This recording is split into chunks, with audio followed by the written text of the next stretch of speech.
नमस्कार दोस्तों। डेट आज की 15 नवंबर 2025 है। स्वागत है आपका एटोयल डिस्कशन में। आज इश्यूज देखो काफ़ी इंपॉर्टेंट है। सबसे पहला आर्टिकल हम डिस्कस करेंगे वाइट कॉलर टेररिज्म से संबंधित, या फिर यूं बोलें अर्बन एक्सट्रीमिज्म से संबंधित। जो रेड फोर्ट मेट्रो स्टेशन के पास में बॉम्ब ब्लास्ट हुआ, उसके वो तो सिर्फ कंटेक्स्ट है, अदरवाइज इशू काफ़ी ब्रॉडर लिया गया है। दूसरा आर्टिकल हम डिस्कस करेंगे यूएस में जो शटडाउन हुआ ना, गवर्नमेंट ने अपनी सर्विसेज देना बंद कर दी। इंडिया में ऐसा शटडाउन क्यों नहीं होता? तो कंपैरिजन ऑफ कॉन्स्टिट्यूशंस वाला जो टॉपिक है ना जीएस पेपर 2 में, वहां से ये क्वेश्चन पूछा जा सकता है, तो बढ़िया इशू है, ये भी डिस्कस करेंगे। और तीसरा तो आज का ये द हिंदू का आर्टिकल फ्लेक्सिबल इन्फ्लेशन टारगेटिंग, बहुत बढ़िया आर्टिकल है ये। फ्लेक्सिबल इन्फ्लेशन टारगेटिंग, थोड़ा ध्यान से सुनिएगा, कंसेप्ट क्लियर होंगे। और जो आप स्टैटिक में पढ़ते हो वो तो बिल्कुल आपको बच्चा लगने लगेगा। आज ये आर्टिकल आप सुनोगे तो मतलब काफ़ी डीपर नॉलेज मिलेगी। चलिए डिस्कशन स्टार्ट करते हैं। इसके बाद नेक्स्ट आर्टिकल देखो, अर्बन एक्सट्रीमिज्म से संबंधित है। आप ना सिलेबस में जीएस पेपर 3 में जो टेररिज्म वाला टॉपिक है ना, वहां से इस आर्टिकल को रिलेट कर सकते हो। कंटेक्स्ट देखो, आप सभी को पता है, अभी 3-4 दिन पहले की बात है।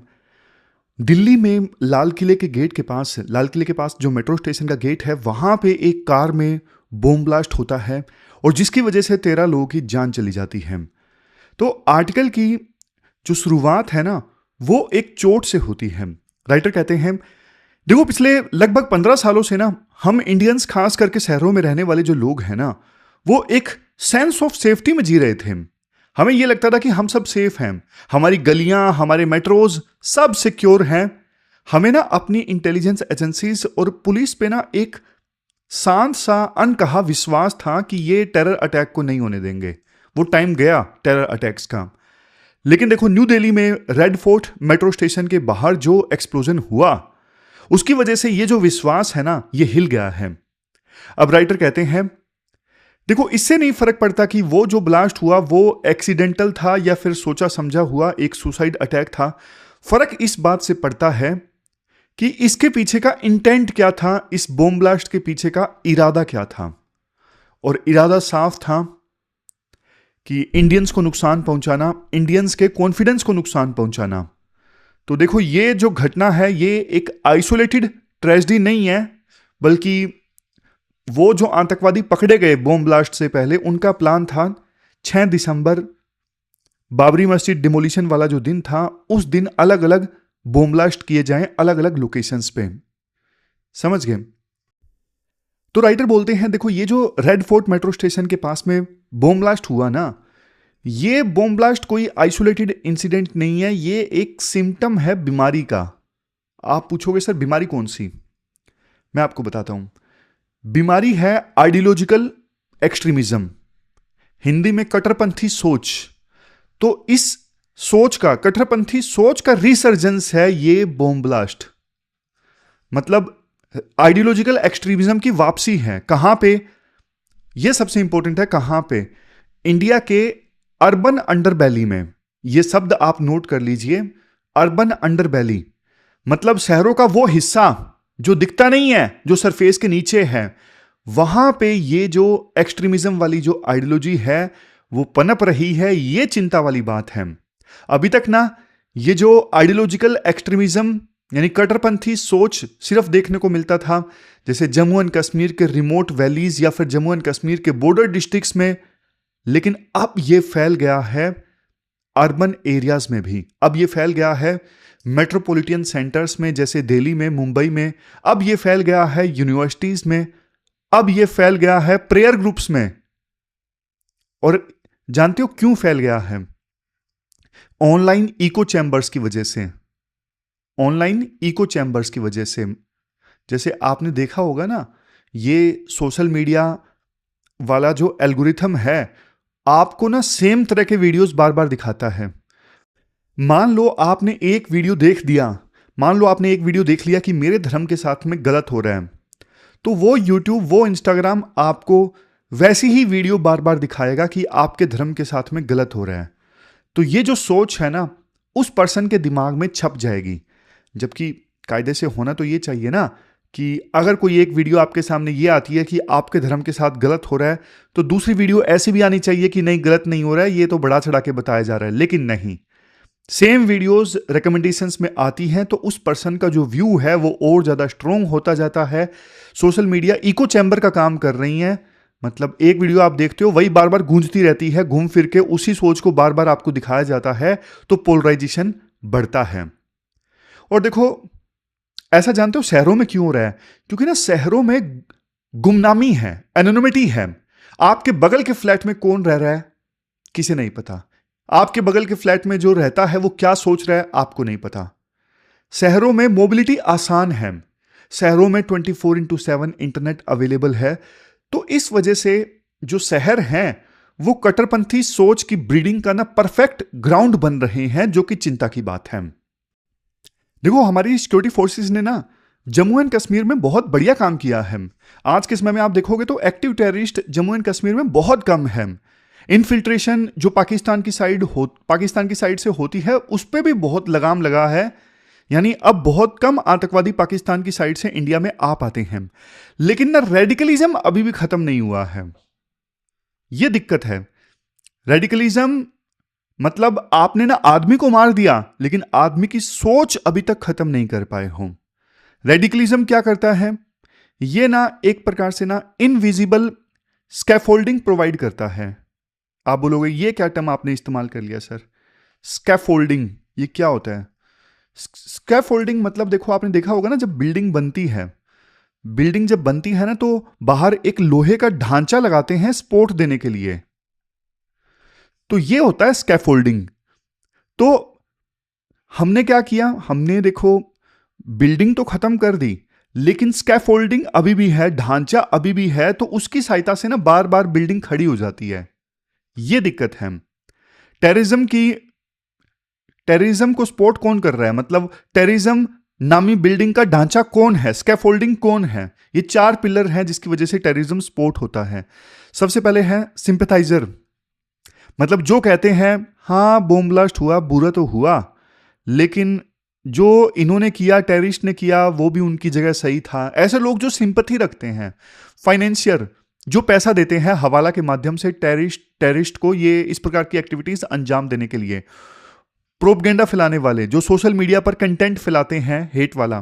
फैसिलिटेटर, जो लॉजिस्टिक्स प्रोवाइड करते हैं, जैसे घर, गाड़ी, फोन, ये सब चीजें। तो ये लोग ना, ये जो 4 सपोर्ट पिलर है ना, यानी बिल्डिंग को सपोर्ट प्रोवाइड करते हैं, तो ये 4 पिलर बॉम्ब नहीं फोड़ते, ये बॉम्ब फोड़ने वाला माहौल बनाते हैं। ये देखो, आस्था और कट्टरपंथ के बीच की लाइन को ना ब्लर कर देते हैं। समझ रहे हो? आस्था और कट्टरपंथ के बीच की लाइन को ब्लर कर देते हैं ये 4 सपोर्ट पिलर्स, जिसकी वजह से आतंकवाद फैलता है। और देखो, पिछले 15 सालों में ना हमारी एजेंसीज ने ना शहरों को सेफ रखा, रिकॉर्ड आउटस्टैंडिंग रहा, लेकिन ना स्लीपर सेल्स ने चुपचाप खुद को रीबिल्ड कर लिया है। मतलब स्लीपर सेल्स क्या होते हैं? देखो, ये टेररिस्ट का ग्रुप होता है जो वैसे नॉर्मल जिंदगी जीते हैं। स्लीपर सेल के लोग, एक डॉक्टर हो सकता है स्लीपर सेल में, एक इंजीनियर हो सकता है, एक स्टूडेंट हो सकता है। ये वैसे जब तक आदेश ना आए ये नॉर्मल जिंदगी जीते रहते हैं, लेकिन जैसे ही इनके हैंडलर का आदेश आता है तो ये तुरंत एक्टिवेट हो जाते हैं, यानी टेररिस्ट वाली एक्टिविटीज में संलिप्त हो जाते हैं। नॉर्मल डेज में नॉर्मल लाइफ, लेकिन जैसे ही ऊपर से हैंडलर का आदेश आया तो ये अपने आप को एक्टिवेट कर लेते हैं और जो भी ने बॉम्ब फोड़ना है वो सारी एक्टिविटीज करने में ये लग जाते हैं। तो आर्टिकल कहता है, देखो ये ना पुराने मॉड्यूल जैसे नहीं है स्लीपर सेल्स, आज के स्लीपर सेल्स जैसे इस केस में ना डॉक्टर्स थे जो स्लीपर सेल में शामिल थे, जिनका प्लान था बाबरी मस्जिद डिमोलिशन वाले दिन बॉम्ब ब्लास्ट को अंजाम देना अलग अलग जगहों पर। तो आज के जो स्लीपर सेल्स हैं ना, उसमें एजुकेटेड लोग हैं, वाइट कॉलर्ड लोग हैं, मतलब प्रोफेशनल्स हैं, उनकी नेटवर्किंग अच्छी है और सोच से पूरी तरह से जुड़े हुए हैं, रेडिकल सोच से, और प्रोफेशनल आइडेंटिटी के पीछे ना छुपे हुए हैं। अब होता क्या है, जब देखो डॉक्टर्स जो इंडिया के प्रीमियर इंस्टीट्यूशन से पढ़े हैं वो रेडिकल हो सकते हैं, तो ये चैलेंज जानते हो कितना बड़ा है? मैं आपको बताता हूं। देखो, वैसे तो जब ISIS अपनी पीक पे था ना, तो उस समय भी दुनिया भर के अलग अलग देशों से डॉक्टर्स और इंजीनियर्स सीरिया वगैरह गए इस्लामिक स्टेट के लिए लड़ने के लिए। लेकिन देखो इंडिया में ये पहली बार देखने को मिल रहा है कि इस प्रकार से इतने ज़्यादा जो पढ़े लिखे लोग हैं उनका स्लीपर सेल, ये मतलब ये फेनोमेनन अभी पहले इंडिया में इतने बड़े स्केल पे नहीं सामने आया था। एक आधा डॉक्टर रेडिकलाइज्ड है, एक आधा कोई बहुत प्रोफेशनल रेडिकलाइज्ड है, वो देखने को मिलता था। लेकिन सभी इतने ज़्यादा एजुकेटेड लोगों का स्लीपर सेल, और वो भी इतना बड़ा बॉम्ब ब्लास्ट करने का उनका प्लानिंग था। तो ये क्यों होता है? इसके पीछे ना राइटर एक रीजन देते हैं। इसके पीछे रीजन है निहिलिस्टिक सिडक्शन। ये वर्ड आप याद रखिए, निहिलिस्टिक सिडक्शन। निहिलिज्म का मतलब क्या होता है? निहिलिज्म का मतलब ये होता है कि ये मानना कि लाइफ का कोई मतलब नहीं है, कोई पर्पस नहीं है। सिडक्शन का मतलब होता है आकर्षण। मतलब जब आपको अपनी लाइफ में कोई पर्पस नहीं मिलता तो आप देखो तबाही में अपना पर्पस ढूंढने लगते हो। तो आर्टिकल कहता है इंडिया देखो उस इस्लामिक स्टेट वाली वेव से तो बच गया था, लेकिन अब जो ये वेव है ना, ये फैलनी नहीं चाहिए किसी भी कीमत पे। समझ गए? और टेररिज्म को देखो पनपने के लिए ना एक पूरा इकोसिस्टम चाहिए। जैसे पहले भी मैंने आपको बताया, पूरा इकोसिस्टम। जैसे देखो फाइनेंस चाहिए, मतलब पैसा चाहिए, नारकोटिक्स ड्रग्स का पैसा चाहिए, मीडिया चाहिए जो सिंपथी जनरेट करे, ओवरग्राउंड वर्कर्स चाहिए जो इनके लिए लॉजिस्टिक्स जनरेट करें। तो आर्टिकल कहता है एनआईए ने देखो इस पूरे फंडिंग नेटवर्क पे क्रैकडाउन किया है, ये अच्छी चीज है, लेकिन एक ग्रे जोन अभी भी है। वो ग्रे जोन क्या है? वो है आइडियोलॉजिकल नेटवर्क। आइडियोलॉजिकल नेटवर्क को एनआईए नहीं तोड़ पाया है। आइडियोलॉजिकल नेटवर्क मतलब जैसे प्रीचर्स हैं, धर्मगुरु हैं, वो धीरे धीरे रेडिकलाइज करते हैं इन लोगों को, या फिर इन्फ्लुएंसर्स हैं जो वीडियो बनाते हैं यूट्यूब पे, वो देखो सटल ढंग से, यानी धीरे धीरे आपको पता भी नहीं लगेगा वो रेडिकलाइज कर रहे होते हैं अपनी स्पीचेस में कुछ लोगों को। तो ये जो लोग हैं ना, धर्मगुरु हो गए या फिर इन्फ्लुएंसर्स जो धीरे धीरे रेडिकलाइज करते हैं, ये देखो अपनी ना लीगल आइडेंटिटी के अंदर ऑपरेट करते हैं। मतलब ये लोग बोलते हैं कि देखो हम जो बोल रहे हैं ये तो freedom of speech and expression है, हमारे देश में राइट टू फ्रीडम है आर्टिकल 25 के अंदर। तो इसकी आड़ में ना ये सोशल मीडिया का इस्तेमाल करके चुपचाप वल्नरेबल माइंड्स को निशाना बनाते हैं, मतलब कमजोर दिमाग वाले लोगों को निशाना बनाते हैं। अब आप देखो जो ये अर्बन रेडिकलाइजेशन है, इसका प्रोसेस क्या होता है? अर्बन रेडिकलाइजेशन के लिए पाकिस्तान से कोई इंस्ट्रक्शन नहीं चाहिए। अर्बन रेडिकलाइजेशन के लिए बस 3 चीजें जरूरी हैं। एक तो faith based grievance. Faith based grievance मतलब मेरे धर्म के साथ में गलत हो रहा है। दूसरा पॉलिटिक्स। पॉलिटिक्स हम वर्सेस वो की पॉलिटिक्स, मतलब हम अलग हैं वो अलग हैं, हम इस धर्म के हैं वो उस धर्म के हैं। तो ये वाली सोच, समझ रहे हो? पहली चीज हमारे धर्म के साथ गलत हो रहा है, दूसरी चीज हम वर्सेस वो की पॉलिटिक्स, और तीसरी चीज ऑनलाइन प्रोपगेंडा। ऑनलाइन प्रोपगेंडा मतलब ऑलरेडी जो गुस्सा है कि हमारे धर्म के साथ में गलत हो रहा है, उस गुस्से को एम्पलीफाई करने के लिए कंटेंट मिल जाता है ऑनलाइन। समझ रहे हो? आपके अंदर एक छोटी सी फील आ गई, मान लीजिए आपके अंदर तो क्या ही आएगी, आप यूपीएससी एस्पायरेंट हो, इतने ज़्यादा रैशनल हो, कोई पर्सन है उसके अंदर थोड़ी सी भी सोच आ गई कि मेरे धर्म के साथ में गलत हो रहा है।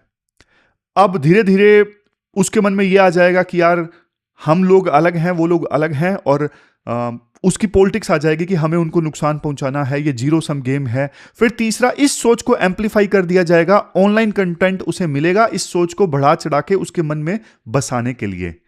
और देखो एक चीज आप देखो, पहले रेडिकलाइजेशन कन्फ्लिक्ट वाले क्षेत्र में हुआ करता था, जैसे कश्मीर में इंसर्जेंसी थी तो वहां पे कुछ युवा लोग भटक जाते थे। लेकिन ये जो अभी डिजिटल प्रॉक्सिमिटी के कारण में रेडिकलाइजेशन हो रहा है ना, ये तो देखो इसके लिए तो कन्फ्लिक्ट में जाने की जरूरत ही नहीं है। ये तो 24/7 कोई भी ऑनलाइन कंटेंट देखे तो वो इमोशनल प्रॉक्सिमिटी फेस करता है, फिजिकल प्रॉक्सिमिटी की जरूरत ही नहीं है, कन्फ्लिक्ट क्षेत्र में रहने की जरूरत ही नहीं है, क्योंकि डिजिटल कंटेंट तो 24/7 अवेलेबल रहता है ना, शहरों में भी। तो ये एक और ज्यादा मतलब थ्रेट है, चिंता की बात है कि कन्फ्लिक्ट से इतना दूर भी आप वहां पे फील करते हो, कन्फ्लिक्ट के अंदर ही फील करते हो, तो ये डराने वाली चीज है, चिंता वाली चीज है। अब फिर क्वेश्चन उठता है क्या किया जा सकता है इससे निपटने के लिए?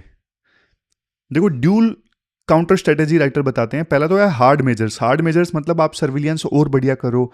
इस केस में पुलिस ने अच्छा काम किया कि मतलब पहले ही नेटवर्क को बस्ट कर लिया, लेकिन एक जो आतंकवादी था वो पकड़ा नहीं गया और उसी ने ये बॉम्ब ब्लास्ट किया। तो आप सर्विलियंस और मॉनिटरिंग को और ज़्यादा स्ट्रिक्ट कर दो। लेकिन देखो इससे क्या होगा, इससे अब वो वाली बात है ना कि आप सिक्योरिटी एजेंसीज को हजार के हजार बार आतंकवादी हमलों को रोकना है, लेकिन एक बार भी वो चूक गए तो फिर बॉम्ब ब्लास्ट होगा। और इस केस में ऐसा ही हुआ। एजेंसीज ने बहुत बार हमलों को रोका है, बॉम्ब ब्लास्ट को रोका है, लेकिन इस बार उन्होंने नेटवर्क भी बस्ट कर लिया था, लेकिन एक आतंकवादी उनके जिसको वो अरेस्ट नहीं कर सके और उसी ने बॉम्ब ब्लास्ट कर दिया। तो ना लॉन्ग टर्म सॉल्यूशन राइटर बताते हैं कम्युनिटी एंगेजमेंट होना चाहिए। जैसे जो धर्मगुरु होते हैं ना, वो धर्मगुरु जो है वो एंगेज करें, वो एक बढ़िया नैरेटिव प्रेजेंट करें। जैसे देखो हम इस्लाम की बात करें तो मॉडरेट इस्लाम का जो नैरेटिव है वो धर्मगुरु प्रेजेंट करें, तो ये काउंटर नैरेटिव होगा रेडिकलिज्म का। क्योंकि ना रेडिकलाइजेशन का कंटेंट तो मिल जाता है, लेकिन मॉडरेट वाला जो कंटेंट है ना वो मिलता नहीं है इंटरनेट पे, और इस वजह से वो काउंटर हो नहीं पाता उस नैरेटिव का कि हमारे धर्म के साथ में गलत हो रहा है। तो इसलिए जो मॉडरेट क्लर्जी वगैरह है ना उनका पार्टिसिपेशन होना चाहिए। वो कम्युनिटी में बात करें और बताएं कि देखो ये सब सोच गलत है, ये इस्लाम के अगेंस्ट है। तो इंक्लूजन वाले मॉडल पे भी सरकार को काम करना होगा। और ये जो इंक्लूजन वाला मॉडल है ना ये नेचुरल लगना चाहिए। ऐसा नहीं लगना चाहिए कि सरकार कॉस्मेटिक ढंग से, आर्टिफिशियल ढंग से ये नैरेटिव क्रिएट कर रही है। नहीं, जो धर्मगुरु है ना उनके साथ में बढ़िया से एंगेज किया जाए और धीरे धीरे उस कंटेंट को हाईलाइट किया जाए कि ये इस्लाम का वर्जन ये नहीं है। फिर राइटर लास्ट में जाते जाते एक बात बोल देते हैं, देखो सुसाइड बॉम्बिंग ना इंडिया में रेयर है। अगर ये रेड फोर्ट वाली जो घटना है, रेड फोर्ट बॉम्ब ब्लास्ट, अगर ये सेल्फ सेक्रीफाइस था, सुसाइड बॉम्बिंग थी, तो ये मेजर शिफ्ट है। और इससे पता लगता है कि ये जो रेडिकलाइजेशन है कितना डीप घुस चुका है इवन प्रोफेशनल्स के दिमाग में, क्योंकि डॉक्टर्स थे इस स्लीपर सेल में। तो इतने ज़्यादा पढ़े लिखे लोगों के दिमाग में भी ये रेडिकलाइजेशन कितना डीप घुसा हुआ है कि वो अपनी जान देने के लिए तैयार हैं। तो ये भी एक चिंता वाली बात है। तो ये हमने पूरा आर्टिकल डिस्कस किया। चलते हैं आगे। इसके बाद नेक्स्ट आर्टिकल देखो, ट्रंप ने ना यूएस में वहां के गवर्नमेंट शटडाउन को खत्म कर दिया। और ये गवर्नमेंट शटडाउन जैसी चीजें इंडिया में क्यों नहीं होती? आपने सिलेबस में जीएस पेपर 1 के इस टॉपिक से आर्टिकल को रिलेट कर सकते हो। देखो सबसे पहली चीज, गवर्नमेंट शटडाउन, इसका मतलब ये नहीं है कि अमेरिका कंगाल हो गया।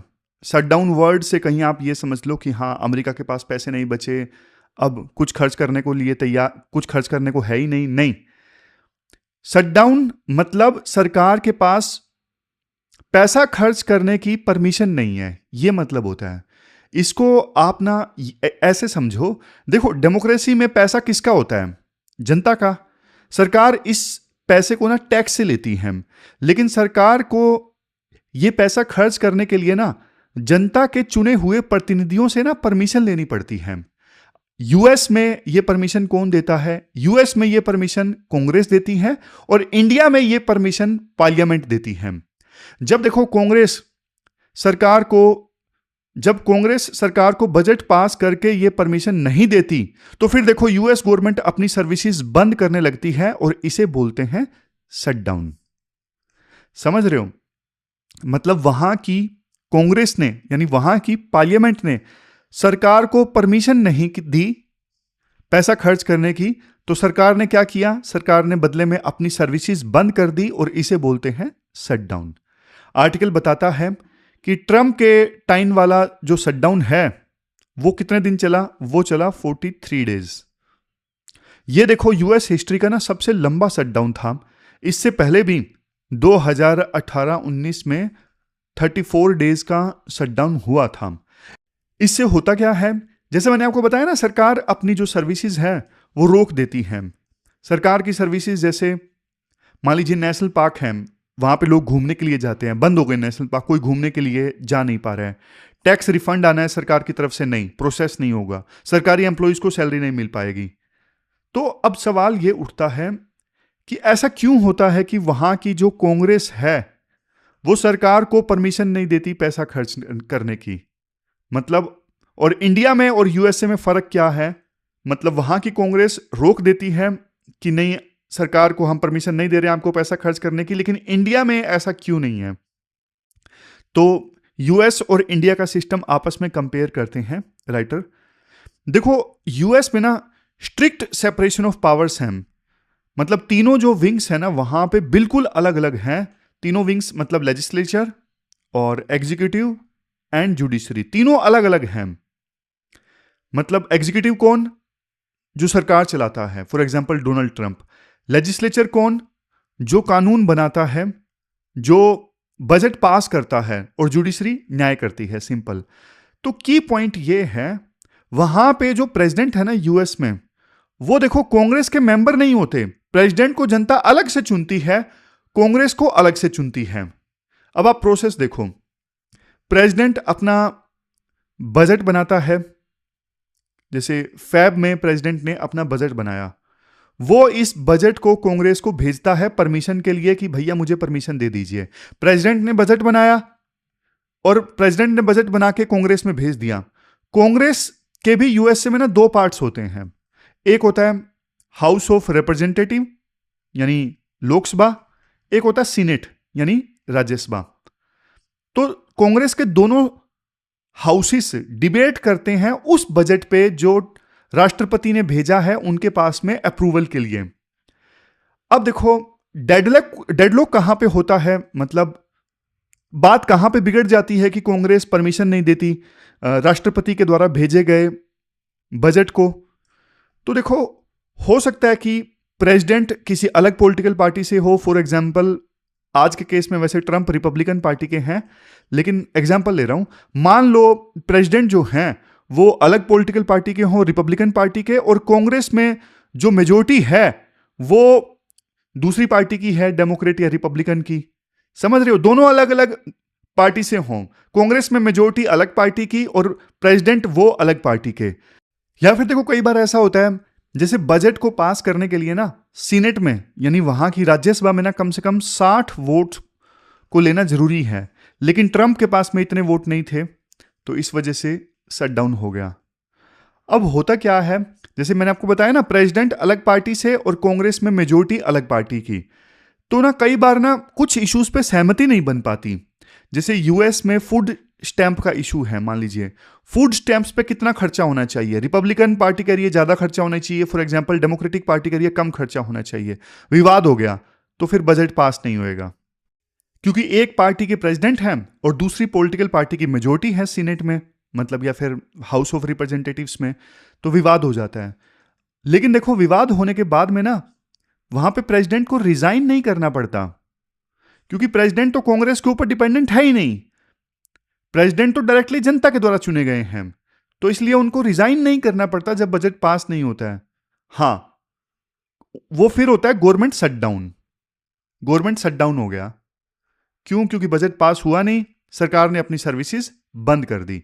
लेकिन आप अपने भारत को देखिए, हमारे यहां पे है पार्लियामेंट्री सिस्टम, हमारे यहां पे है हमने वेस्टमिनिस्टर मॉडल को अपनाया था। यहां पे देखो, स्ट्रिक्ट सेपरेशन ऑफ पावर नहीं है, यहां पे फ्यूजन ऑफ पावर्स हैं। यहां पे क्या होता है, जैसे जनता ने अपने प्रतिनिधि चुने, 545 लोकसभा मेंबर चुने गए।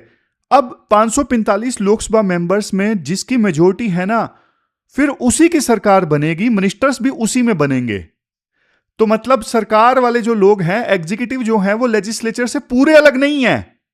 जो एग्जीक्यूटिव है ना, वो लेजिस्लेचर के अंदर से ही निकले हैं। ये फ्यूजन ऑफ पावर है, जबकि यूएस में ऐसा नहीं है। और आसान भाषा में बताता हूं, जैसे देखो, हमारा एग्जीक्यूटिव कौन है यूनियन लेवल पे? हमारा एग्जीक्यूटिव कौन है? पीएम और काउंसिल ऑफ मिनिस्टर्स। अब पीएम और काउंसिल ऑफ मिनिस्टर्स कहां से आते हैं? ये सब पार्लियामेंट का पार्ट ही तो है, ये सब लेजिस्लेचर के अंदर ही तो है। तो हमारा जो एग्जीक्यूटिव है ना, वो लेजिस्लेचर के अंदर से ही निकल के आता है। ये वाली बात है। यानी पीएम तब तक ही पीएम है जब उनके पास लोकसभा में मेजोरिटी है। इसे कहते हैं कॉन्फिडेंस ऑफ हाउस। अब आप इंडिया का प्रोसेस देखो, सरकार पार्लियामेंट में बजट प्रेजेंट करती है आर्टिकल 12 के अंतर्गत, और पार्लियामेंट इस पर वोट करती है। सरकार वही है जिसके पास पार्लियामेंट में मेजोरिटी है। तो लॉजिकली देखो, सरकार जो बजट लाएगी वो पास हो ही जाएगा ना। लेकिन सोचो, अगर बजट हमारे देश में फेल हो जाए, तो अगर पार्लियामेंट में सरकार का बजट ही पास नहीं हो उसका, तो इसका मतलब सीधा सीधा यह है कि सरकार ने अपनी मेजोरिटी खो दी है। तो क्या होगा शटडाउन? नहीं, सरकार ही गिर जाएगी। शटडाउन तो छोड़ो, सरकार ही गिर जाएगी। तो पार्लियामेंट को फिर भंग करना पड़ेगा, मतलब लोकसभा को भंग करना पड़ेगा और प्राइम मिनिस्टर को रिजाइन करना पड़ेगा। तो यही सबसे बड़ा फर्क है। यूएस में बजट फेल मतलब गवर्नमेंट शटडाउन, मतलब सरकार अपनी सर्विसेज देना बंद कर देती है। इंडिया में बजट फेल मतलब गवर्नमेंट फॉल, सरकार का गिरना। इसलिए इंडिया में यूएस जैसा डेडलॉक हो ही नहीं सकता। हमारा सिस्टम कंटिन्यूटी पे चलता है। हमारे पास वोट एंड अकाउंट जैसे टूल्स भी हैं ताकि नए बजट तक एसेंशियल जो खर्चा है वो ना रुके। उसके लिए क्या है? Vote on account. फिर देखो, इसके बाद ना आर्टिकल एक और बात बताता है। इसके बाद आर्टिकल क्या बताता है?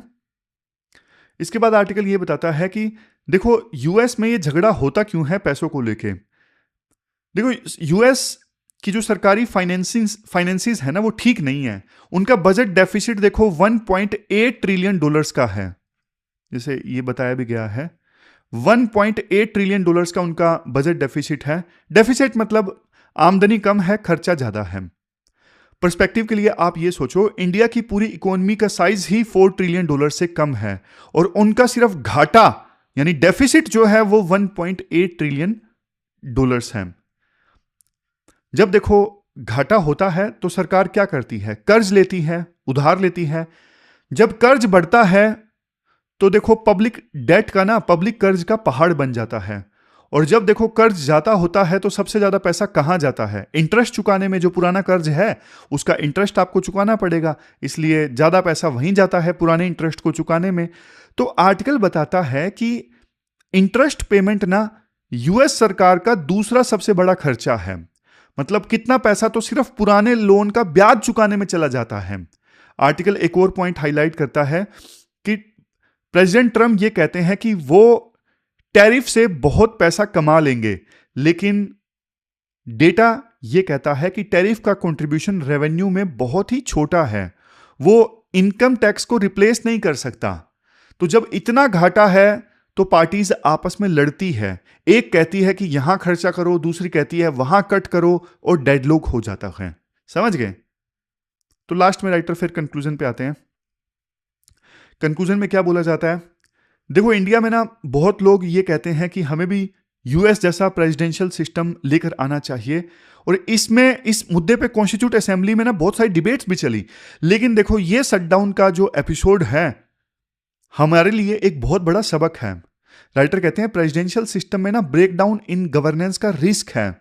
सरकार ही बंद हो जाती है, सरकार सर्विसेज देना बंद कर देती है। लेकिन हमारे पार्लियामेंट्री सिस्टम में ना आलोचना के बाद भी कंटिन्यूटी तो रहती है, कम से कम सरकार चलती रहती है। अगर एक सरकार गिरती है तो फौरन नई सरकार बनने का प्रोसेस शुरू हो जाता है, काम नहीं रुकता कभी भी। तो ये अच्छी चीज है। ये पूरा आर्टिकल हमने डिस्कस किया। चलते हैं आगे। इसके बाद नेक्स्ट आर्टिकल देखो, इन्फ्लेशन टारगेटिंग से संबंधित है। आप ना सिलेबस में जीएस पेपर 3 के इस टॉपिक से आर्टिकल को रिलेट कर सकते हो। देखो, आर्टिकल की पहली लाइन ये कहती है कि इंडिया का जो current flexible inflation targeting framework है ना, वो मार्च 2026 में खत्म हो रहा है। अब आप पूछोगे सर ये फ्लेक्सिबल इन्फ्लेशन टारगेटिंग है क्या? तो पहले मैं सबसे पहले आपको ये FIT यानी फ्लेक्सिबल इन्फ्लेशन टारगेटिंग समझा देता हूं। देखो, 2016 से पहले ना क्या हुआ करता था, आरबीआई के पास में ना मल्टीपल टारगेट्स होते थे। जैसे आरबीआई को ग्रोथ भी देखना है, इन्फ्लेशन भी देखना है, एक्सचेंज रेट भी कंट्रोल करना है। बहुत कंफ्यूजन था, आरबीआई के पास में बहुत सारे टारगेट्स थे। फिर क्या हुआ, डॉक्टर रघुराम राजन उस समय गवर्नर थे और बाद में उर्जित पटेल गवर्नर बने। तो इन दोनों की रिकमेंडेशंस पर ना हमने 2016 में एक सिस्टम अपनाया। मतलब सिस्टम क्या था, एक तरफ गवर्नमेंट और दूसरी तरफ आरबीआई, दोनों के बीच में ना एक एग्रीमेंट साइन हुआ। एग्रीमेंट क्या था कि आरबीआई का मेन काम इन्फ्लेशन को कंट्रोल करना है। आरबीआई का मेन काम क्या है? इन्फ्लेशन को कंट्रोल करना। पहले जो बहुत सारे टारगेट्स हुआ करते थे ना, कि ग्रोथ को भी ऊपर ले जाना है, इन्फ्लेशन भी देखना है, एक्सचेंज रेट भी देखना है, वो सारे टारगेट्स इग्नोर करके सरकार ने आरबीआई को बोला आप सिर्फ इन्फ्लेशन को कंट्रोल करने पर फोकस करो। और टारगेट क्या दिया गया? टारगेट दिया गया आरबीआई को 4% का। फ्लेक्सिबिलिटी क्या है? मतलब फ्लेक्सिबल इन्फ्लेशन टारगेटिंग क्यों कहते हैं? फ्लेक्सिबल इसलिए क्योंकि ना एक बैंड या फिर यूं कहें एक रेंज दी गई आरबीआई को कि आपको ना इन्फ्लेशन ये इंश्योर करना है कि इन्फ्लेशन 4% से 2% नीचे या फिर 4% से 2% ऊपर 6% जाता है तो कोई दिक्कत नहीं है, बस इस रेंज में रहना चाहिए। इन्फ्लेशन मेंटेन करनी है 4% तक, लेकिन रेंज ये है 4 से 2% कम यानी 2% और 4 से 2% ज्यादा यानी 6%। मतलब 2 से 6% के बीच में आपको इस रेंज में इन्फ्लेशन कंट्रोल करना है, और 4 रहता है तो सबसे बेस्ट है। अगर देखो आरबीआई इस रेंज को मेंटेन नहीं कर पाता ना, तो आरबीआई को सरकार को लेटर लिखकर रीजन बताना पड़ता है कि क्यों हम इतनी इन्फ्लेशन नहीं मेंटेन कर पा रहे हैं। तो ये जो फ्रेमवर्क है ना, ये देखो 2026 में रिव्यू होना है, इसलिए आरबीआई ने ना एक डिस्कशन पेपर निकाला है और लोगों से पूछा है कि बताओ हम क्या करें। तो ये जो आर्टिकल लिखा है ये सी रंगाराजन ने लिखा है। वो पहले आरबीआई के गवर्नर रह चुके हैं और उसी बात पर वो अपनी राय दे रहे हैं कि आगे क्या होना चाहिए। राइटर कहते हैं देखो हम सबको पता है कि महंगाई होती है तो चीजें जो हैं वो कॉस्टली हो जाती हैं, लेकिन आप ना एक यूपीएससी एस्पायरेंट की तरह सोचो। हाई इन्फ्लेशन ना एक प्रकार से रिग्रेसिव कंजप्शन टैक्स है।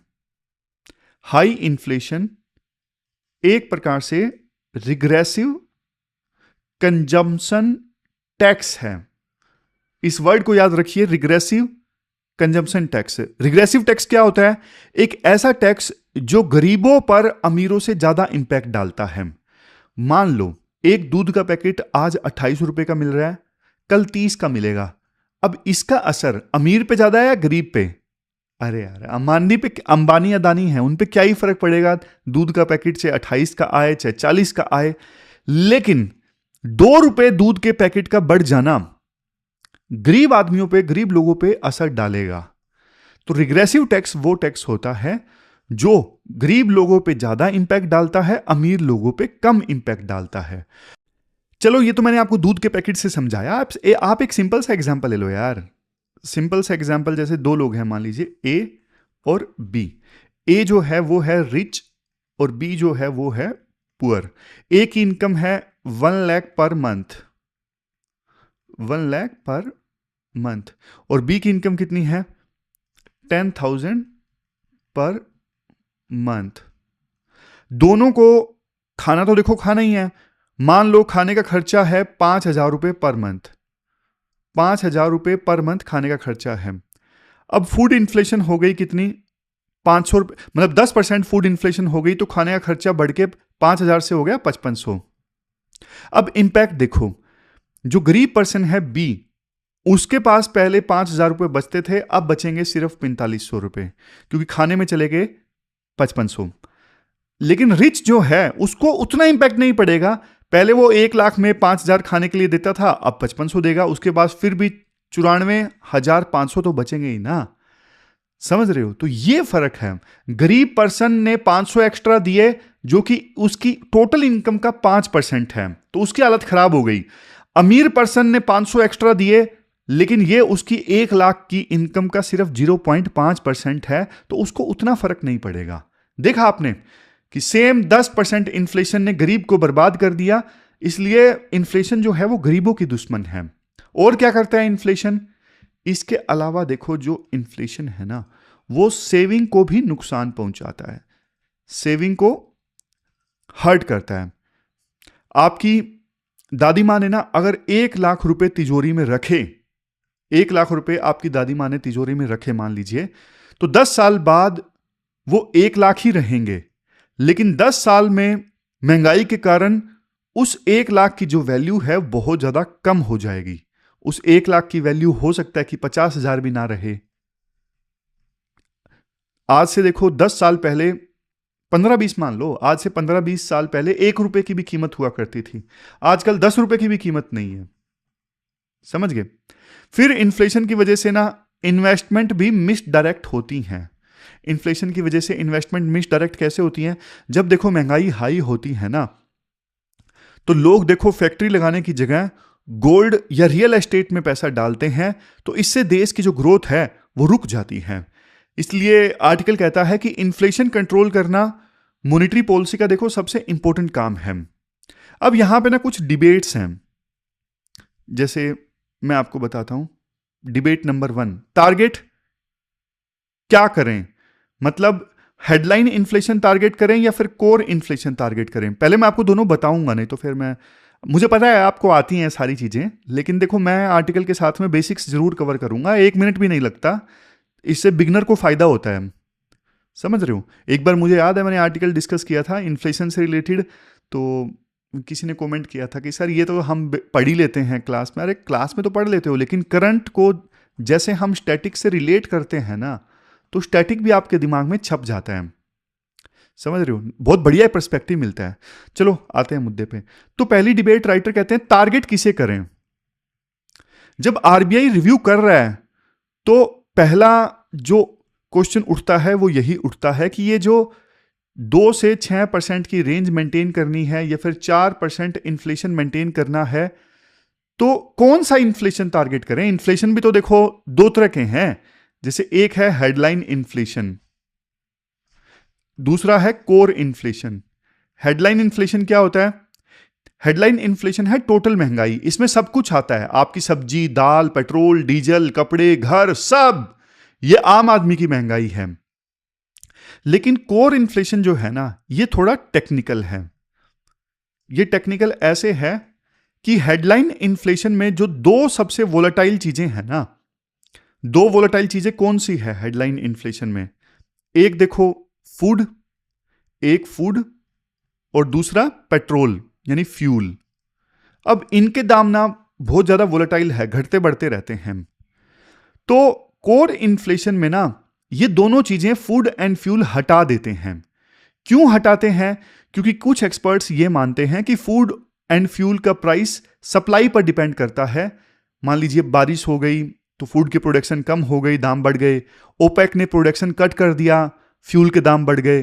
तो ये आरबीआई के कंट्रोल में नहीं है, इसलिए इन दोनों को हटा दो, फूड एंड फ्यूल को, बाकी सब चीजों का इन्फ्लेशन काउंट करो तो वो है कोर इन्फ्लेशन। और फूड एंड फ्यूल समेत सब चीजों को काउंट करोगे तो वो है हेडलाइन इन्फ्लेशन। पॉइंट समझ गए? क्या है, 1 मिनट गया, पॉइंट क्लियर हो गया ना, रिवाइज हो गया। तो देखो कुछ एक्सपर्ट्स कहते हैं आरबीआई को ना कोर इन्फ्लेशन टारगेट करना चाहिए, और क्योंकि जैसे मैंने बताया ना कि फ्यूल और फूड इसके प्राइस आरबीआई के कंट्रोल में नहीं है। लेकिन राइटर ये कहते हैं हमें हेडलाइन इन्फ्लेशन ही टारगेट करना चाहिए। और राइटर क्यों कहते हैं हमें हेडलाइन इन्फ्लेशन टारगेट करना चाहिए? तो इसके भी राइटर ना 3 रीजन बताते हैं। ये मेंस में क्वेश्चन आ जाएगा सीधा सीधा, कोर इन्फ्लेशन टारगेट करें या फिर हेडलाइन इन्फ्लेशन? तो रंगाराजन कहते हैं हेडलाइन इन्फ्लेशन टारगेट करें, 3 रीजंस के कारण। सबसे पहले रीजन 1, पुअर सिक्योरिटी, गरीबों की सुरक्षा। देखो अभी हमने ऊपर क्या देखा? हमने ये देखा ना कि इन्फ्लेशन सबसे ज्यादा किसको मारता है? गरीब को। और गरीब आदमी अपनी इनकम का 50% से ज्यादा कहां खर्चा करता है? यार फूड पर ही तो खर्चा करता है गरीब आदमी। तो अगर आपने फूड को ही टारगेट से बाहर कर दिया तो आपने गरीबों को उनके हाल पर छोड़ दिया, ये गलत है। इसलिए हेडलाइन इन्फ्लेशन को टारगेट करना चाहिए, ना कि कोर इन्फ्लेशन को जिसमें फूड एंड फ्यूल कंसीडर नहीं होता। दूसरा राजन बोल रहा हूं, रंगाराजन। दूसरा रीजन रंगाराजन ये देते हैं, देखो फूड इन्फ्लेशन जो है सिर्फ सप्लाई शॉक से नहीं आती कि हां भाई फूड की सप्लाई कम है इसलिए इन्फ्लेशन आ जाएगी। नहीं, मतलब मान लो टमाटर की फसल खराब हुई तो टमाटर 50 से 100 हो गए, ये तो होता है। लेकिन अगर उसी समय देखो आरबीआई ने मार्केट में बहुत सारा पैसा छोड़ रखा है, मतलब एक्सपेंशनरी पॉलिसी को फॉलो करके रखा है आरबीआई ने, और इजी मनी अवेलेबल है कम इंटरेस्ट रेट पे मार्केट में, तो फिर इसका असर क्या होगा? इसका असर यह होगा लोग टमाटर के लिए लोन नहीं लेंगे ऑफ कोर्स, लेकिन लोगों ने लोन ले रखा होगा क्योंकि इजी इंटरेस्ट रेट पे अवेलेबल है, तो लोग जो है फूड वगैरह पे खर्चा कम करते नहीं है, वो महंगा टमाटर भी परचेज कर लेंगे। समझ रहे हो? मतलब ऐसा नहीं कि टमाटर के लिए वो लोन लेंगे, लेकिन इजी मनी अवेलेबल है तो उन्होंने किसी ना किसी दूसरी चीज के लिए लोन ले रखा होगा। तो फिर फूड पे तो इंसान खर्च करता नहीं है, तो फूड तो वो चाहे महंगा मिले वो परचेज करता रहता है। अगर आरबीआई ने सस्ता लोन उपलब्ध नहीं करवा रखा होता तो टमाटर की डिमांड कम हो जाती। टमाटर की डिमांड कम हो जाती तो टमाटर के जो प्राइस थे वो थोड़े ठीक हो जाते, लेकिन वो ठीक नहीं होंगे। क्यों? क्योंकि आरबीआई ने सस्ता इंटरेस्ट लोन प्रोवाइड करके रखा है उस समय। तो मतलब आरबीआई की पॉलिसी का फूड इन्फ्लेशन पे असर पड़ता है, आप इससे भाग नहीं सकते। अब बात करते हैं तीसरे रीजन की। तीसरा रीजन है सेकंड राउंड इफेक्ट्स। आप बोलोगे सेकंड राउंड इफेक्ट्स ये क्या है सर जी? ये जो तीसरा पॉइंट है देखो थोड़ा टेक्निकल है, और इसको समझाने के लिए अलग से मैं पेज ले लेता हूं, ध्यान से सुनिएगा। 1963 की बात है, एक फेमस इकोनॉमिस्ट जिनका नाम है मिल्टन फ्रीडमैन, इन्होंने ना मुंबई में एक बात बोली थी कि महंगाई हमेशा ना मनी सप्लाई बढ़ने से आती है। इन्फ्लेशन हमेशा मनी सप्लाई बढ़ने से आती है, मतलब मार्केट में लोगों के पास में ज्यादा पैसा है, चीजें कांस्टेंट है, तो लोग फिर उस लिमिटेड चीजों के लिए ज्यादा पैसा देने के लिए तैयार रहते हैं। तो मनी सप्लाई की वजह से हमेशा महंगाई आती है। आर्टिकल कहता है कि हम ना दो चीजों में कंफ्यूज हो जाते हैं, एक है रिलेटिव प्राइस और एक है जनरल प्राइस। रिलेटिव प्राइस मतलब मान लो मार्केट में पैसा कांस्टेंट है, अगर प्याज महंगा हुआ, सप्लाई शॉक है मान लीजिए, तो लोगों को ना प्याज पर ज्यादा खर्च करना पड़ेगा, इसलिए कार की डिमांड कम कर देंगे। समझ रहे हो? वो कार नहीं खरीदेंगे क्योंकि फूड पे तो खर्च करना ही है, तो कार सस्ती हो जाएगी। एक चीज महंगी दूसरी सस्ती, तो ये है नेट इन्फ्लेशन जीरो। ये हमने बात की रिलेटिव प्राइस की। दोबारा से बोलता हूं, मार्केट में पैसा कांस्टेंट है, अगर प्याज महंगा हो गया तो लोगों को प्याज पर ज्यादा खर्च करना पड़ेगा। अब वो फूड पे ज्यादा खर्च कर रहे हैं तो मतलब वो कार नहीं खरीदेंगे, तो कार की डिमांड नहीं होगी। कार की डिमांड नहीं होगी तो कार कंपनीज जो है वो कार को सस्ता कर देंगी। तो यहां पे एक चीज महंगी हुई, मतलब प्याज महंगा हुआ तो कार सस्ती हो गई, रिलेटिव इन्फ्लेशन जीरो। अब इसके बाद में है जनरल प्राइस लेवल। ये है असली इन्फ्लेशन, ये असली इन्फ्लेशन है। इंडिया में क्या होता है? इंडिया में है सेकंड राउंड इफेक्ट्स। अब ये सेकंड राउंड इफेक्ट वाला कंसेप्ट आप समझिएगा। स्टेप 1 में क्या होता है? फूड महंगा हुआ, यानी जो प्याज है, टमाटर है, वो महंगा हो गया। सेकंड राउंड में फैक्ट्री में काम करने वाले जो मजदूर हैं, ऑटो रिक्शा वाले हैं, सब बोलेंगे साहब खाना महंगा हो गया, हमारी जो सैलरी है बढ़ा दीजिए क्योंकि किराने का सामान महंगा हो गया है। तो मजदूरों के जो वेजेस हैं वो इंक्रीज हो जाते हैं। स्टेप 3 में क्या होता है? अब फैक्ट्री मालिक ये सोचेगा मजदूर को ज्यादा सैलरी देनी पड़ रही है, तो वो क्या करेगा? वो दूध का दाम बढ़ा देगा, वो बिस्किट्स का दाम बढ़ा देगा। क्यों? क्योंकि वो बोलेगा कि मजदूर को ज्यादा सैलरी देनी पड़ रही है। अब आप देखो, महंगाई फूड से निकलकर बिस्किट्स में आ गई है। समझ रहे हो? महंगाई फूड से निकल के बिस्किट्स में आ गई है। तो फ्रीडमैन ने यही चेतावनी दी थी कि अगर इस स्टेप 4 पर आरबीआई ने मनी सप्लाई बढ़ा दी, स्टेप 4 पे अगर आरबीआई ने, मतलब फैक्ट्री मालिक ने चीजों को महंगा करना स्टार्ट किया ना, अगर इस पॉइंट से पहले अगर आरबीआई ने मनी की सप्लाई बढ़ा दी मार्केट में, तो फिर ये जनरल प्राइस लेवल को बढ़ा देगा। मतलब सारे जो दाम है वो बढ़ जाएंगे, हर चीज के दाम बढ़ जाएंगे, क्योंकि मजदूर तो हर फैक्ट्री में काम करते हैं ना, तो उनके लिए खाना महंगा हो गया। उन्होंने सैलरीज बढ़वाई फैक्ट्री मालिकों से, तो हर फैक्ट्री के जो मालिक हैं उन्होंने मजदूरों के दाम बढ़ाए, तो जो चीज वो प्रोड्यूस कर रहे हैं फैक्ट्री में उस चीज के दाम भी फैक्ट्री मालिक ने बढ़ा दिए, ये कह के कि आपको सैलरी ज्यादा देनी पड़ रही है, इसलिए जो चीज आप प्रोड्यूस कर रहे हो उसका हम महंगा बेचेंगे ताकि मैं उतना ही प्रॉफिट कमा सकूं। तो इससे क्या होता है? हर चीज के दाम बढ़ जाते हैं, मतलब जनरल इन्फ्लेशन आ जाता है। बट कंक्लूजन ये है, क्योंकि देखो फूड इन्फ्लेशन था शुरू में सिर्फ फूड इन्फ्लेशन था, फूड इन्फ्लेशन से कोर इन्फ्लेशन में आग लगती है, इसलिए आरबीआई को पहले ही हेडलाइन इन्फ्लेशन को ही टारगेट करना चाहिए और कोर इन्फ्लेशन को टारगेट नहीं करना चाहिए। कोर इन्फ्लेशन में फूड शामिल नहीं होता, लेकिन फूड इन्फ्लेशन से ओवरऑल जनरल इन्फ्लेशन आता है, इसलिए पहले ही आप हेडलाइन इन्फ्लेशन को टारगेट करो जिसमें फूड और फ्यूल दोनों आते हैं। तो ये तीसरा रीजन है। पहला रीजन पुअर को सबसे ज्यादा नुकसान होता है, फूड के दाम बढ़ते हैं तो। दूसरा रीजन, और महंगाई जो है सिर्फ देखो फूड सप्लाई शॉक से नहीं आती, वैसे भी आती है मनी सप्लाई से भी। और तीसरा रीजन सेकंड राउंड इफेक्ट जो हमने डिस्कस किया है, फ्रीडमैन का कंसेप्ट था। तो ये पहली डिबेट थी कि कौन सी इन्फ्लेशन को टारगेट करें। अब हम दूसरी डिबेट पे आते हैं जल्दी से कि कितना टारगेट करें, मतलब इन्फ्लेशन कितनी होनी चाहिए। पहले तो हमने टारगेट रखा था 4% का, लेकिन अब कितना टारगेट करें, इन्फ्लेशन कितनी होनी चाहिए, 4%, 5% या 6%। कुछ लोग ये बोलते हैं कि देखो ग्रोथ के लिए ना थोड़ी महंगाई जरूरी है। अब इसके लिए एक थ्योरी भी है, ये वाली जो भी आया था, फिलिप कर्व। सिंपल भाषा में बताऊं, ये कहता है इन्फ्लेशन और अनएम्प्लॉयमेंट के बीच में ना उल्टा रिश्ता है। अगर इन्फ्लेशन हाई है तो ग्रोथ हाई होगी, अगर इन्फ्लेशन हाई है तो ग्रोथ हाई होगी, अनएम्प्लॉयमेंट कम होगा। अगर इन्फ्लेशन लो है तो ग्रोथ लो होगी, अनएम्प्लॉयमेंट हाई होगा।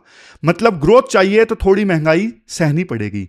आर्टिकल का जवाब ये है, आर्टिकल कहता है ये फिलिप कर्व देखो शॉर्ट टर्म में शायद काम करता है लेकिन लॉन्ग टर्म में फेल हो जाता है, और फ्रीडमैन ने भी यही कहा था। तो कंसेप्ट क्या है? कंसेप्ट है थ्रेशोल्ड इन्फ्लेशन। थ्रेशोल्ड मतलब एक लिमिट। आपको एग्जांपल देता हूं, थोड़ा सा इन्फ्लेशन 1 से 3%, ये ग्रोथ के लिए ना घी जैसा है, लुब्रिकेंट जैसा है, ये इकोनॉमी को स्मूथ चलाता है। लेकिन इस लिमिट के बाद में 1 से 3% इन्फ्लेशन के बाद में जो इन्फ्लेशन है वो घी का काम नहीं करता, वो जहर का काम करता है, वो ग्रोथ को खा जाता है। तो इंडिया के लिए घी की लिमिट क्या है? इन्फ्लेशन को कितना रखें कि वो फ्यूल का काम करें, इकोनॉमी को एक्सेलरेट करने का काम करे, ग्रोथ को आगे ले जाने का काम करे। क्योंकि उससे ज्यादा इन्फ्लेशन अगर हो गया तो फिर वो जहर का काम करेगा, वो इकोनॉमी को खा जाएगा, ग्रोथ को खा जाएगा। तो बात वही कि घी की लिमिट क्या है। तो आर्टिकल ने ना एक ग्राफ स्टडी किया और 1991 के बाद का जो डेटा है वो लिया, और कंक्लूजन ये निकलता है कि इंडिया के लिए जो इन्फ्लेक्शन पॉइंट है ना, जहां घी जहर बनता है, वो इन्फ्लेक्शन पॉइंट है 3.98%। मतलब इंडिया के लिए एक्सेप्टेबल इन्फ्लेशन है 4%। और देखो ये ना उन लोगों को करारा जवाब है जो ये बोलते हैं इन्फ्लेशन को 5% कर दो, 6% कर दो, ग्रोथ के लिए जरूरी है। रंगराजन यानी राइटर ये बोलते हैं नहीं, डेटा ये बताता है 4% ही बेस्ट है। आर्टिकल भी ये कहता है 2026 से लेके 31 के लिए ना हमें 4% से नीचे का ही सोचना चाहिए, टारगेट होना चाहिए 4%। अब तीसरी डिबेट आती है। तीसरी डिबेट क्या है? तीसरी डिबेट ये है कि बैंड कितने का होना चाहिए। समझ गए? मतलब टारगेट 4% फाइनल हो गया, पर बैंड कितना हो। पिछली बार तो बैंड +-2% था, 4% टारगेट था, लेकिन इससे 2% कम यानी 2%, इससे 2% ज्यादा यानी 6%, तो 2 से 6 की रेंज दी गई थी। तो राइटर बोलते हैं देखो ये जो बैंड है ना जरूरी है, इससे आरबीआई को फ्लेक्सिबिलिटी मिलती है। जैसे देखो जब कोविड आया या फिर यूक्रेन में वार हुआ तो इन्फ्लेशन 6% के पार चला गया। तो इस बैंड सिस्टम की होने की वजह से ना सिस्टम टूटा नहीं, लेकिन एक प्रॉब्लम है। प्रॉब्लम देखो ये है 2 से 6% की रेंज है ना आरबीआई को, तो आरबीआई ना छत पे ही टिकी रहती है। छत पे मतलब 6% के आसपास ही टिक जाती है, वो 4% के पास इन्फ्लेशन को नहीं लेके आती। तो रेंज का मिसयूज नहीं होना चाहिए। ऐसा नहीं कि आप छत के नजदीक ही चिप जाओ, मतलब 2 से 6% की रेंज दी है तो बस आप 6% के करीब ही रहो और 4% तक ना लेके आओ, ये नहीं होना चाहिए। समझ गए? तो कंक्लूजन में राइटर क्या बोलते हैं? कंक्लूजन में राइटर देखो ये बोलते हैं 1970s और 80s में ना इंडिया में इन्फ्लेशन बहुत हाई क्यों था? क्योंकि देखो उस समय ना मोनेटाइजेशन ऑफ फिस्कल डेफिसिट होता था। मोनेटाइजेशन ऑफ फिस्कल डेफिसिट मतलब सरकार को पैसा चाहिए क्योंकि उसने खर्चा ज्यादा कर लिया, फिस्कल डेफिसिट ज्यादा है, तो सरकार आरबीआई को बोलती थी चलो नए नोट जो है वो प्रिंट करके मुझे भेज दो। आरबीआई मना नहीं कर सकता था और इसे कहते थे ऑटोमेटिक मोनेटाइजेशन। आप अनलिमिटेड नोट अगर छापोगे तो क्या होगा? Hyper inflation. तो सुधार क्या हुआ? 1994 से लेकर 1997 के बीच में ना ये ऑटोमेटिक मोनेटाइजेशन बंद कर दिया गया। आरबीआई को फंक्शनल ऑटोनॉमी मिली। फिर देखो 2003 में एफआरबीएम एक्ट आया। इस एफआरबीएम एक्ट ने ना सरकार के खर्चों पर एक लीगल लिमिट लगा दी। फिर 2016 में फिट एग्रीमेंट आया, फ्लेक्सिबल इन्फ्लेशन टारगेटिंग वाला। इसने आरबीआई के अपर इन्फ्लेशन की लीगल लिमिट जो थी वो तय कर दी। तो आर्टिकल का फाइनल वर्डिक्ट ये है, ये एफआरबीएम और फिट यानी फ्लेक्सिबल इन्फ्लेशन टारगेटिंग दोनों मेन पिलर्स हैं जिसके थ्रू देखो हमारे देश में ना इन्फ्लेशन कंट्रोल में रहता है। इन्हें साथ में काम करना होगा। अगर एक भी फिसला तो दूसरा गिर जाएगा। अगर सरकार ने एफआरबीएम तोड़ दिया यानी अंधाधुंध खर्चा सरकार ने किया तो देखो मार्केट में पैसा ज्यादा आ जाएगा, महंगाई बढ़ेगी, तो आरबीआई का जो फ्लेक्सिबल इन्फ्लेशन टारगेट है वो भी फेल हो जाएगा। समझ रहे हो? तो दोनों जरूरी हैं। मतलब सरकार ने देखो बहुत उधार ले लिया और आरबीआई ने नोट नहीं छापे तो आरबीआई को फिर इंटरेस्ट रेट बहुत बढ़ाने पड़ेंगे। इससे प्राइवेट इन्वेस्टमेंट मर जाएगी और ग्रोथ जो है वो कोलैप्स हो जाएगी। तो फाइनल मैसेज जो रंगराजन का है वो यही है कि अगर आपको अपनी इकोनॉमी को स्टेबल रखना है ना तो एफआरबीएम और फिट दोनों को मजबूती से पकड़ के चलना होगा। तो ये पूरा आर्टिकल हमने डिस्कस किया। ये क्वेश्चन आपको अटेम्प्ट करना है। ये क्वेश्चन देखो इन्फ्लेशन से संबंधित है जो अभी भी हमने आर्टिकल डिस्कस किया। 250 वर्ड्स में इस क्वेश्चन का आंसर देना है और 15 मार्क्स का ये क्वेश्चन है। तो ये थी हमारी आज की डिस्कशन। कल मिलते हैं फिर से एक नई डिस्कशन के साथ। तब तक आप अपना ध्यान रखिए, अच्छे से पढ़िए। Thank you very much for discussion.